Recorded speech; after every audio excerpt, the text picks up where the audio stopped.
Hello and welcome to Coletti's explanation of the ETC, Oxidative Phosphorylation. Alright, let's talk about where we are first off. As you can see here, we have a phospholipid bilayer. This is a membrane that has different types of enzymes. This membrane is going to be located in our mitochondria. So our mitochondria is going to be found in animal or plant cells. And as you can see from this picture right here, we have this inner area right here. This inner substance is called the matrix. And then we have the inner membrane space. So as you can see from my labeling here, the inside of the ETC is going to be the matrix, and the outside is going to be the inner membrane space. So we are along this region right here all across the mitochondria. We also see that we have cristae. Cristae are going to be the folds of our mitochondria, and they're going to increase the surface area, so we have more of these electron transport chains occurring across our mitochondria. This electron transport chain is going to be responsible for making almost all of the ATP in your body, which is super exciting because ATP is extremely important in your body. It's going to help support your brain, send neural transmissions, and it's going to help your heart muscles be able to pump blood throughout your entire body. So ATP is very important. That is why I'm so energetic to describe this process for you. Now, I created this model to help us understand and go through the steps of oxidative phosphorylation. So let's go ahead and get started. First things first is I'm going to have NADH and FADH2, which are both electron carriers. These are, NADH specifically, is going to be made in glycolysis and the Krebs cycle. FADH2 is only going to be made in the Krebs cycle. Now these are both electron carriers, and their job is simple as that, to carry electrons to the electron transport chain, because these electrons are going to help us get that chain going and eventually slap some phosphates on ADP to make some ATP. So let's see what happens. NADH comes in. The two electrons from NADH are going to attach to this enzyme NADH dehydrogenase. This one hydrogen ion will enter the matrix of my mitochondria. Because I have given up my electrons, NADH is now going to turn into NAD+.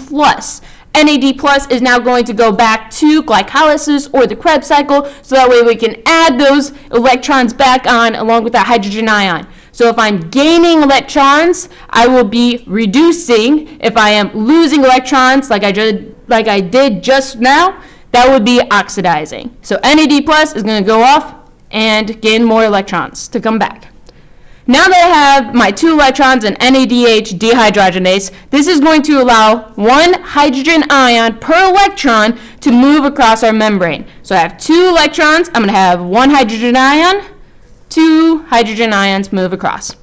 Alright, now from NADH dehydrogenase, these two electrons are going to go into what we call an electron carrier called ubiquinone. Now, ubiquinone is like a bus, and it's got plenty of space for all of these electrons, so I can fit both electrons in ubiquinone. No problem there. Ubiquinone is going to transport these electrons to cytochrome BC1. Now, I mentioned that ubiquinone was like a bus. It had plenty of space for these electrons. Unlike ubiquinone, cytochrome C is actually a little smaller. It's like a small compact car, so it just does not have enough space for both of those electrons. So we're going to allow one electron to move from cytochrome BC1 to cytochrome C and get transported to cytochrome oxidase. When this occurs, it allows for another hydrogen ion to move across our membrane from the matrix to the intermembrane space. So let's see what this looks like. So I have one electron, gets in our car, cytochrome C. That's going to go to cytochrome oxidase. This allows for a hydrogen ion to move up. Same thing's going to happen. Cytochrome BC1 is going to move to cytochrome C, allowing for a hydrogen ion to move across our membrane. And now I have two electrons in cytochrome oxidase. But cytochrome oxidase needs 4. So what am I going to do? Let's see where my options are. I have FADH2 chilling over here. This is an electron carrier. It's going to have those two electrons that I need. So let's talk about the pathway that FADH2 is going to go. So FADH2 is going to give up its electrons, and instead of NADH dehydrogenase, it's going to go into succinate dehydrogenase. These two hydrogen ions attached to the FADH2 are going to enter my matrix.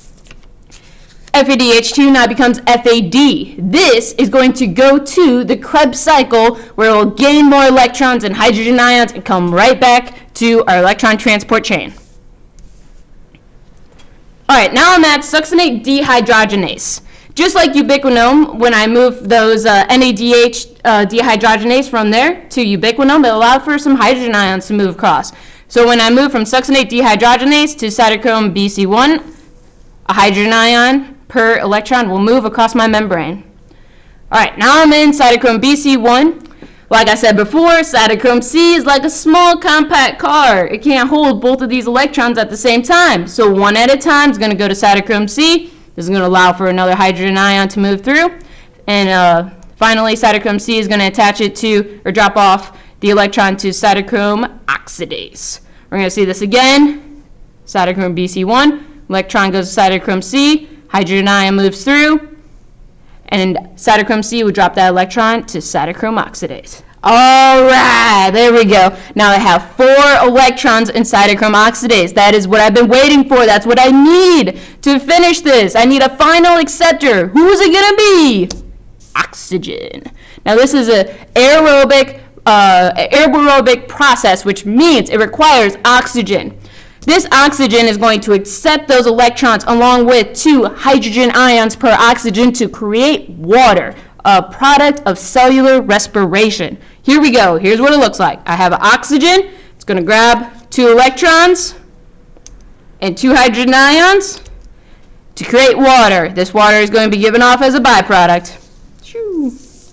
Now I have my second electron acceptor, my oxygen.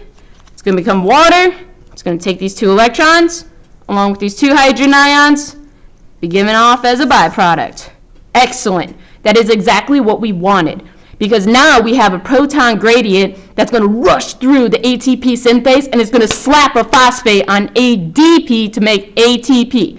So I accepted those electrons. I'm probably going to have another NADH and FADH2 that are going to restart it. But before that happens, I have to have this proton gradient go through my ATP synthase enzyme to fossilize some ATP. So here we go. They're going to rush through. That is going to turn ATP synthase and slap a phosphate on ADP to make ATP energy. This is what I need. This is what I need for my brain and for my heart. And that's going to go off and do everything that it needs to do, anything that requires ATP synthase, such as active transports, sending neuronal signals, using our muscles. Again, we're going to have a flow of protons going through ATP synthase. It's going to turn and it's going to slap a phosphate on ADP to make some ATP. Without this beautiful electron transport chain, our body would not be able to produce enough ATP to do all the amazing things that we can. It's a common misconception that only this mitochondria is found in animals. However, it is also found in plants. So plants have the ability to make their own food in the form of glucose, and then they can actually break it down through cellular respiration.